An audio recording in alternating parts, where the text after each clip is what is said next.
So 2 days ago, I did 150 sit-ups and my stomach feels like it's torn to shreds. Today's gonna be a great training day. Today we're gonna be doing some leg bench presses, otherwise known as squats. And I think I'm just gonna build up to sets of 5 and see how it feels, probably around like 80%. For breakfast, I'm having 2 pieces of toast with some jelly and a banana sliced up on it. And I also added some salt to it because apparently me being a salty person isn't enough. Salt is really good before training because it helps with power output, and also if you're low on sodium before training, it can lead to things such as dizziness, headaches, early fatigue. So salt is really a game changer if you want to increase some power output. And I'm also having some instant coffee.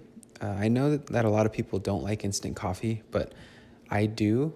I don't know, I must be internally 70 years old, but I like the taste of it. Instant coffee is pretty good. I'm gonna eat this breakfast. We're gonna head to the gym. We're gonna get a good session in and try not to die because I am extremely sore. My legs are wrecked right now, so more squats today. What a great choice, right?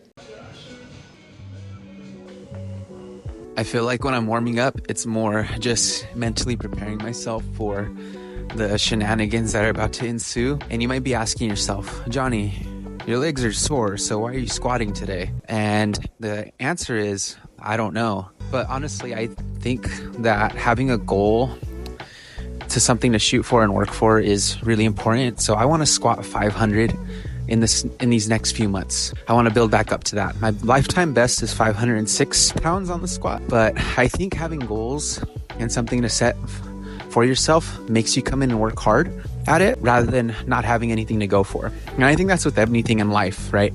If you have a goal to become better in your work, well, how are you going to do that? You got to set small goals to be able to achieve that. So I think in life, when we have goals, it's easier for us to push forward towards something and easier for us to be able to manage it. When you have that goal, it's in your mind now. You have something to shoot for. So when things come up, like I don't feel like doing it, or like today, I don't feel like squatting when my legs are sore, I know that I got to squat because I have a goal to squat 500 again. So goals are really good to have because they really push you to make those decisions and be disciplined in what you're doing rather than what you're feeling in the moment. I'm out of breath.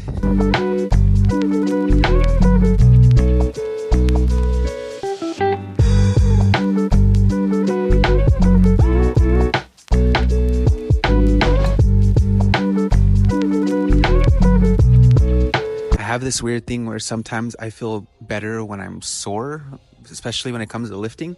I don't know why. Like I feel messed up, but I feel stronger under the bar. I don't know, because my body's just so wrecked that I don't really think too much, or I'm just so tight from being sore that my body is already ready to go. I don't know.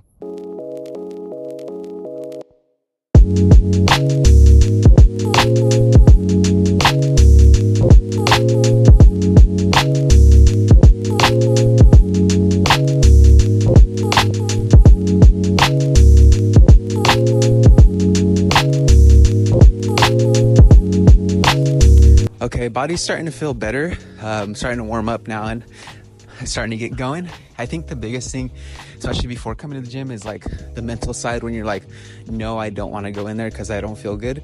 But once you get in here and you start moving, your body starts to wake up. You start to feel better. So I think the hardest part about getting to the gym is actually starting. And like when you start moving and actually start going for it, lifting weight and stuff like that, your body starts to wake up a little bit. So if you're having trouble getting to the gym or getting started, just take that first step. Drive to the gym, walk in there, and start moving. You did the hardest part already. Now just start working.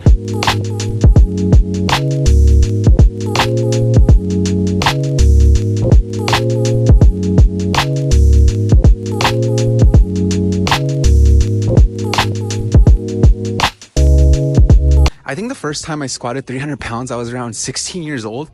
I'm 29 now. That was 13 years ago. That was crazy how long ago that is. Time flies. Yeah, I remember how hyped I was when I first got 300 pounds. It was in like a little shed, or it was a storage unit. And me and my dad had metal weights in there. And we went for maxes, and I squatted 300 for the first time in there. It was crazy. But yeah, 13 years later, I'm still freaking squatting.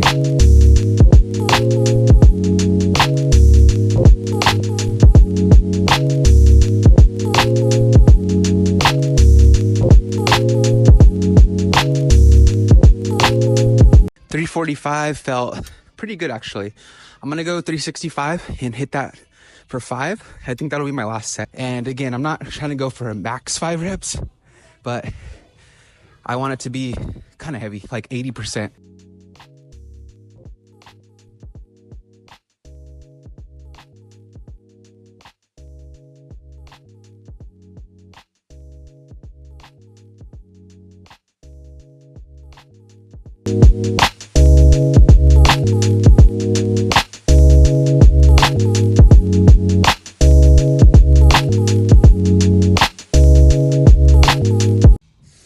All right, 365 for 5.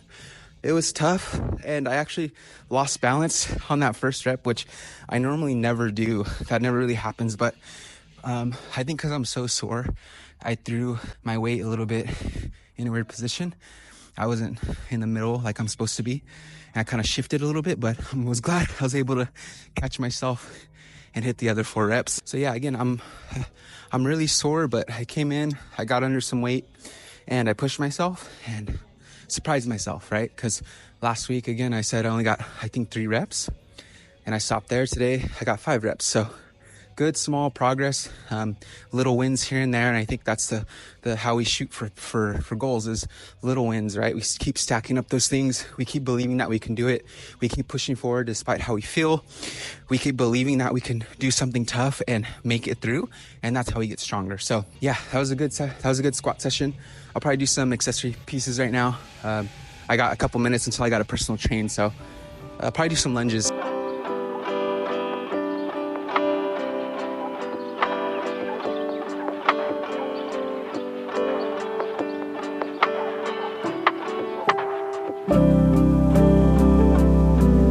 So I'm just doing some elevated lunges, very good, just to increase the range of motion by a little bit.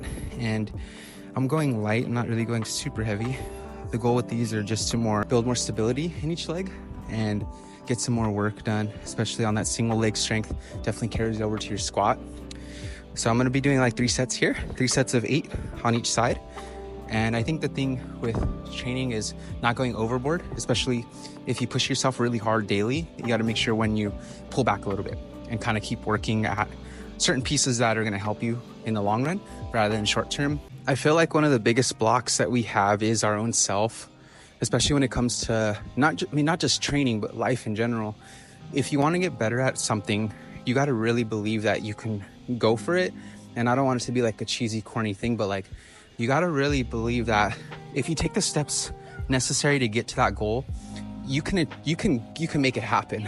Like, there's been so many instances in my life where I didn't think I could do something, but I worked and I kept working and took steps and I made it to that goal, right? So I think the biggest thing with doubt is it makes us feel bad about ourselves. We all have amazing potential inside of us, and we're all created with gifts and amazing abilities, and we're created to have these certain things to be able to push into. And when you realize that potential you have inside of yourself, and you actually believe and trust in that because of how you were created, it's so amazing what you can do. Okay, Rafael, when you first started deadlifting, or I should say, when you first started working out, what was your deadlift at?